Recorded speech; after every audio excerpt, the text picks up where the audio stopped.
What if I told you that there is a secret way to knit the perfect mid-row cast-on 90% of all knitters haven't even heard about? And yet, casting on stitches in the middle of a project is essential whenever you want to knit the underarms of a raglan sweater, the thumb of mittens, the fingers of gloves, and every time you want to knit a horizontal buttonhole.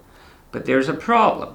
Often the final edge looks a little bit sloppy, the stitches are too stretchy, there is a noticeable gap, and when you want to pick up stitches, you end up with holes. So today, I'll show you more than 5 alternative ways to cast on stitches in the middle of a project to solve all these issues.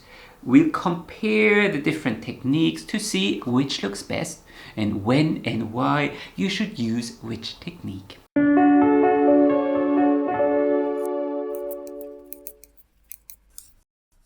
Let's start with my currently favorite way to cast on stitches in the middle of a row. So you enter the last stitch here on your knitting needles from left to right.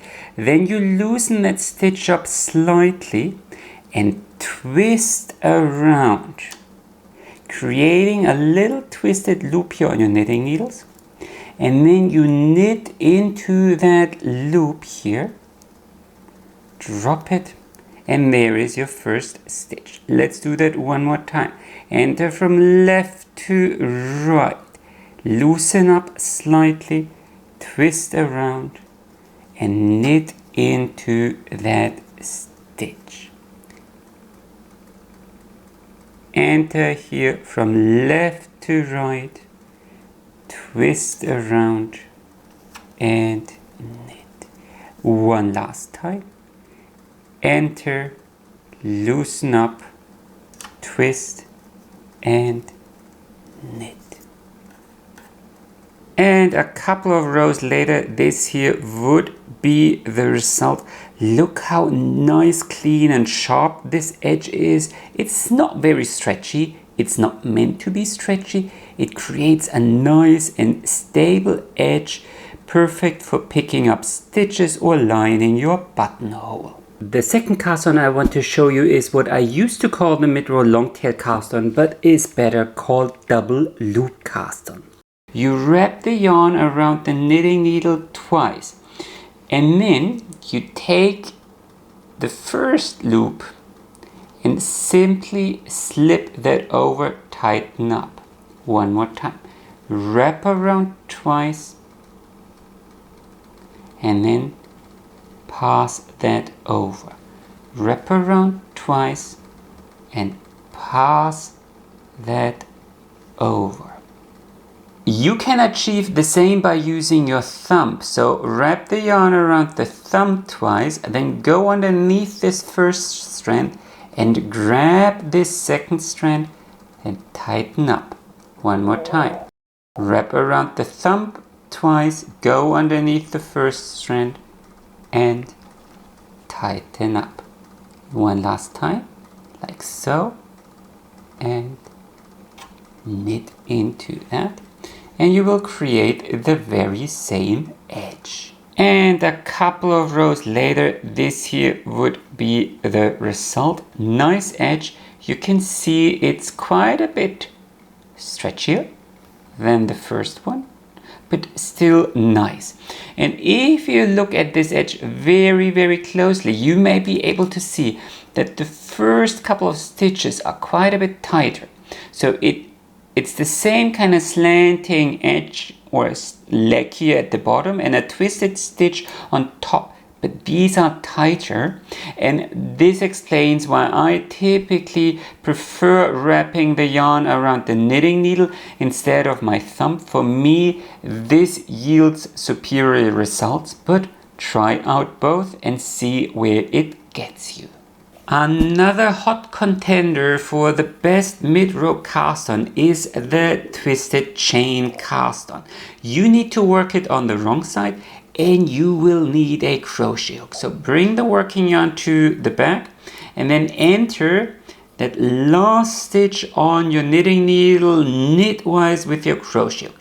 use your middle finger to pin the crochet hook against the knitting needle, bring the yarn to the front, and now yarn over, pull through and twist around once. That's already it. Pin the crochet hook against the knitting needle, bring the yarn to the front, yarn over, pull through, twist around, pin, wrap around, yarn over, pull through, twist around, pin. One more time in slow motion. Pin, wrap, yarn over, pull through, untwist, pin. The reward for all this huffing and puffing will be such a lovely edge here, a wonderful chain of chain stitches, not very stretchy, quite rigid, but oh so decorative. Another super simple way to cast on stitches in the middle of a row is the so-called double twist cast on, and it goes like this. So use your right index finger here on the wrong side and form such a loop, and then twist around once, twice, and slip that to the knitting needle here coming in from behind, and then pull on the loop to tighten it up and to create another loop at the same time. And then you twist around once, twice, slip to the knitting needle, tighten up by pulling on the loop and creating another loop. Once, twice, slip to the knitting needle and tighten up. One last time. Once, twice, slip and tighten up. Depending on how stretchy you want your edge to be, space out these knots on your left knitting needle or keep them closer together. And this is the kind of edge you can create with this double twist cast on. Very well braided twisty, I guess, and also very, very stretchy. So far this video was all about, well, hopefully new to you techniques, but there are also a couple of time-proven methods to cast on stitches in the middle of a row I need to include, and one of them is the knitted cast on. Now the knitted cast on only works in this direction, so if you want to cast on stitches in this direction, the trick is again to turn around, and then you simply cast on stitches purlwise. So you enter the last stitch purlwise, purl one stitch and slip that to your knitting needle. Purl one stitch, slip. Purl one stitch, slip. Purl one stitch, slip. Now some people will slip the stitch to the knitting needle twisted like so.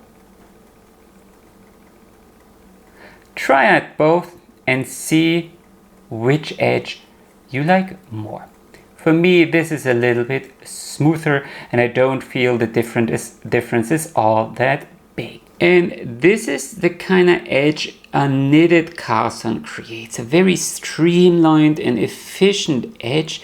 And I guess this is the reason, paired with the fact that it's only medium stretchy, that this used to be my favorite way to cast on stitches in the middle of a project for, well, almost 2 decades.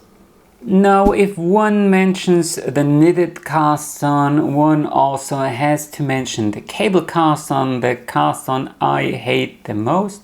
But if you want to use it as a mid-row or mid-project cast on, you can of course use it, but you have to do it again on the purl side.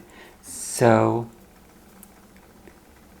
a little bit tricky to knit because you need to insert your knitting needle here in between these stitches, pull through, like so. I don't like it because as a continental knitter, pulling the yarn through in between these stitches is a little bit tricky. I suppose some people actually use a crochet hook to make things easier, but there is that. And this here is the resulting edge. So setting personal preferences aside, so this creates a very, very sturdy, very, very solid, very, well, almost reinforced kind of edge. So, I mean, I guess it's one of these cases where I would say, why reinvent the wheel if the wheel is already working? And then, of course, there's one more cast-on technique I need to include. The single cast-on, the thumb method, E-cast-on, backward loop increase or backward loop cast-on. There are many, many names for the exact same technique. It's just here forming these simple loops around your thumb and stringing them here to your knitting needle, like so. Of course, what typically isn't very easy is purling across this first row, and often you end up with a lot of slack here in between these stitches, and again it can be so difficult to actually get your knitting needle into these stitches. So that's why a lot of people actually don't like this cast on. And then this here would be the result. But as you can see, as you work across, you transport a lot of that slack over to the next stitch. And that is typically why the stitches here further in end up being a lot looser than where you started. And most people find that these kind of almost eyelets you create here and the overall stretchiness is not what they need when they look for a mid-row cast on. Now you probably want to know which of all of these cast on techniques is the best, and this is precisely why I pinned all my swatches here to this blocking board so we can take a very close look. We need to talk about how pretty the edge is, how easy it is to pick up stitches from, is it stretchy or very rigid, and does it create a huge hole? Well, let's start with this hole here. And because this is obviously important when you knit mittens or a raglan sweater. And this is basically why I like the Twisty cast on so much, because here this stitch is reasonably stable. Compare this to the mid-row longtail cast on where you get quite a big hole here, but also the twisted chain cast on. The chain is nice, but you need to anchor it somewhere, and typically this pulls one stitch apart. The twisted double cast on, well, it's kind of okayish. It's not horrible and it's not perfect either. And then when we come to the traditional mid-row cast-ons, here the knitted cast-on, that's nice, but I guess still a hole. Same for the cable cast-on. It's the same problem. Here you need to anchor this chain somewhere, and of course the single cast on is entirely, well, I won't say horrible, because I will say it's not what most knitters are looking for. In terms of the prettiness of the cast on, you can already see that as you knit across the knitted cast on, you move slack over to this side, and this is why this edge looks kind of mixed and it's very loose. The cable cast on creates a nice consistent edge here, very condensed, but also not too well prominent either, and the knitted cast on is super flat, very seamless. And when we come to the double twisted cast-on, this is more, it's consistent, but more on the decorative side. Can be nice, especially since it's very stretchy. We'll come to this in a second, but it's definitely something that is a lot more noticeable than, say, the knitted cast-on. The twisted chain cast-on creates this nice twisted, well, chain of chains, crochet chain stitches. So a very nice edge, but also a little bit more elevated here. The mid-row long tail cast-on, I guess it's one of these techniques that looks very impressive, but the edge it actually creates, well, I don't know, it's very loosey-goosey kinda. Looks a little bit like the single cast-on, and I guess this is why it received its name. However, here at the very top, the twisted knitted cast-on, that's a nice braided edge, not too elevated either, nice and flat and quite wonderful. Now let's take a look just how stretchy all of these cast-ons are. Let's start with the twisty knitted cast-on, and as you can see, it is only, well, barely stretchy, and I personally see this as a pro because for me and most use cases I can think of when needing a mid-row cast-on, well, I don't actually want a stretchy edge. I want one that is stable enough so I can pick up stitches without holes. By comparison, the mid-row long tail cast-on is quite a lot stretchy. Okay, and you see the difference. The edge isn't very stable, but it's stretchy.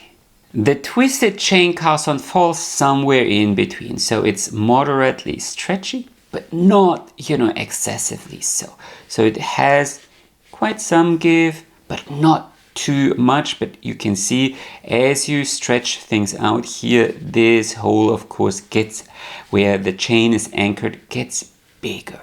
By comparison, the double twist cast-on is a lot stretchier, so you can really stretch that out super far, and yet the edge actually stays kind of pretty, so, and sort of stable. So it's a very nice option for all these use cases where you need some serious stretchiness in your fabric. And what about the knitted cast-on? Well, it's another of these medium stretchy options. And as you can see, and this is why I used to like the knitted cast-on so much here, if you stress it, this stitch typically doesn't get pulled apart all that much. So it's a nice option for all these projects that need to look nice when they're under tension and relaxed. By comparison, the cable cast-on is barely stretchy at all. It creates a very, very rigid, very, very durable edge. So it would be my personal first choice for all these use cases where you need a very solid edge. So buttonholes come to mind, of course. Then this can be a very, very great choice because this edge is almost, well, reinforced in and by itself. And what about the single cast-on? Well, here we enter the super, super stretchy territory once again. So this can be super, super stretchy, but again, because of how you need to knit across the first row, typically it's not my first choice. So we are back here in my studio, and I really hope this video gave you plenty of options to choose from the next time you need to cast on stitches in the middle of a project or you need to bridge a gap. Please understand that all of these cast-on techniques have their places. The single cast-on is not inherently bad. It's just that whenever you want to knit a buttonhole, there are probably better options. Now, if you ask about my personal preferences, then my new favorite is possibly the Twisty knitted cast-on. I can still see myself using the knitted cast-on quite a lot, but I think I will slowly try to transition to the Twisty knitted cast-on and see where this gets me. Personally, I absolutely hate knitting the cable cast-on, and I'm not a big fan of the twisted chain cast-on either. But you will notice that this choice will be different for you, not only because you knit with a different tension and work on different projects, but also because you use different yarns, and ultimately because you have different preferences. As I always say, it's your hobby and your rules. I just want to present you with options so you can broaden your horizon. And if at the end of the day you decide your old way of casting on stitches in the middle of a project is still your preferred option, then that is okay as well. But then it will be an informed decision rather than just happenstance. Anyway, happy knitting and enjoy the rest of your day.